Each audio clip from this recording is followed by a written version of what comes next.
বাংলাদেশের একটি দল নিজেদেরকে দেশের মালিক বনে গিয়েছেন। তারা মনে করছেন আওয়ামী লীগ নাই, আমরাই তো এখন।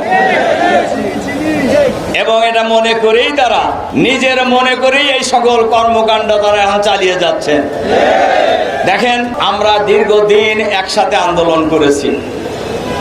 আমরা তো এইভাবে আগে কোন সময় নামিনি, বিশেষ করে 5ই আগস্টের পরে। আমরা কেন নামলাম আজকে?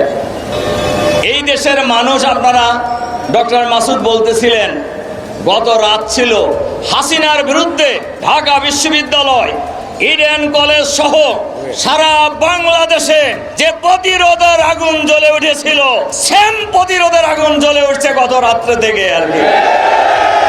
এবং আপনারা লক্ষ্য করেছেন সারা বাংলাদেশেই এই চাঁদাবাজের বিরুদ্ধে, হত্যাকাণ্ডের বিরুদ্ধে, দুর্নীতির বিরুদ্ধে বিক্ষোভ মিছিল হচ্ছে।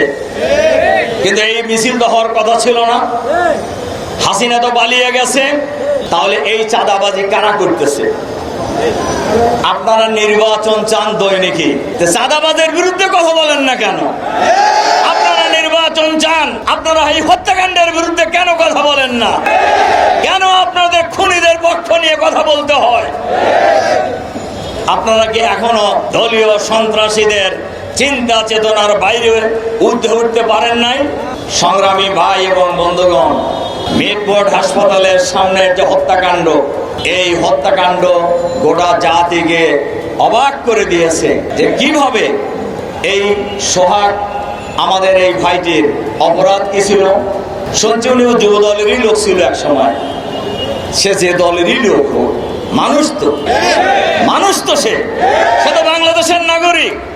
তার অপরাধটা কি? অপরাধ হলো তার কাছে চাঁদা চাইছে, সে চাঁদা দিতে রাজি হয় নাই।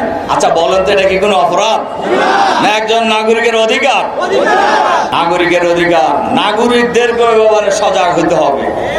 আমি নাগরিকদেরকে একটা কথা বলবো, দেখেন, সোহাগকে যখন হত্যা করা হয়, বহু লোক কিন্তু আশেপাশে ছিলেন। এই সন্ত্রাসী চাঁদাবাজরা কতজন ছিল? সবাই খালি পায়ের জুতো খুলে মারলেই তো মাটির সাথে মিশে যেত। জনগণ যদি ঐক্যবদ্ধ প্রতিরোধ করে তুলতে না পারে, আজকে সোহাগকে ধরছে, আগামীকাল আমাকে ধরবে, আগামীকাল আপনাকে ধরবে, আগামীকাল যাকে ইচ্ছে তাকে ধরবে।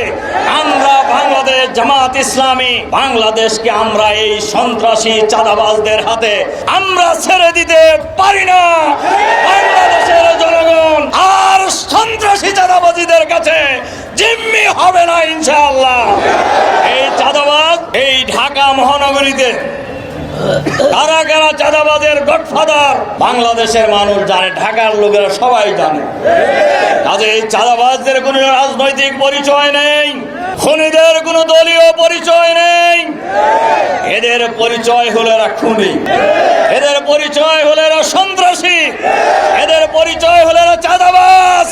সুতরাং খুনি চাঁদাবাজদের বিরুদ্ধে দল, মত, জাতি, বর্ণ, ধর্ম নির্বিশেষে ঐক্যবদ্ধ প্রতিরোধ করে তুলতে হবে।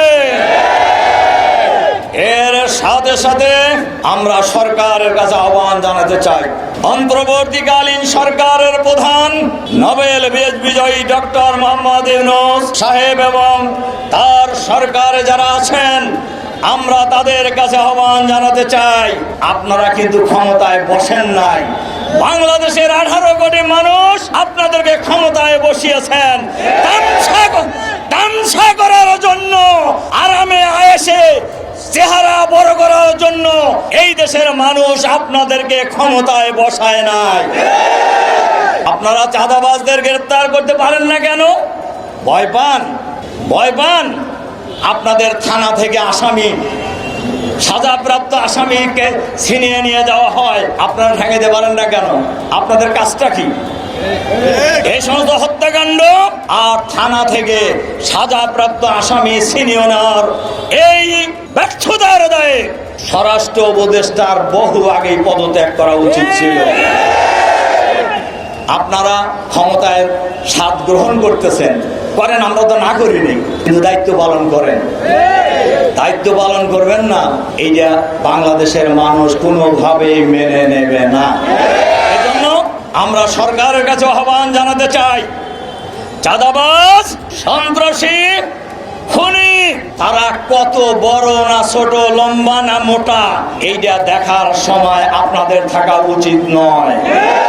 এইটা দেখার সময় বাংলাদেশের মানুষের নেই।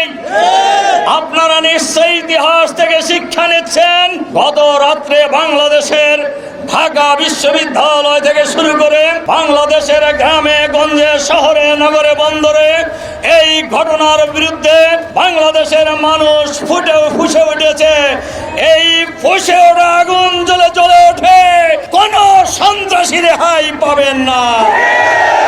এই আমরা সরকারকেও বলবো, খুনি যেই হোক তাকে আপনি গ্রেফতার করেন। তিনি কোন দলের লোক, কত শক্তিশালী গ্রুপের লোক, এইটা বিবেচনা করার যদি চিন্তা করেন তাহলে ক্ষমতা ছেড়ে দেন, ক্ষমতা ছেড়ে দেন। আপনারা জান মাল ইজ্জত আবরু রক্ষার দায়িত্ব নিয়েছেন, শপথ গ্রহণ করেছেন, জনগণ আপনাদের পাশে থাকবে। কিন্তু যদি কোনো বিশেষ ষড়যন্ত্রে সরকারের যারাই জড়িত হবে, ফ্যাসিবাদের যে পরিণতি হলো একই পরিণতি হবে।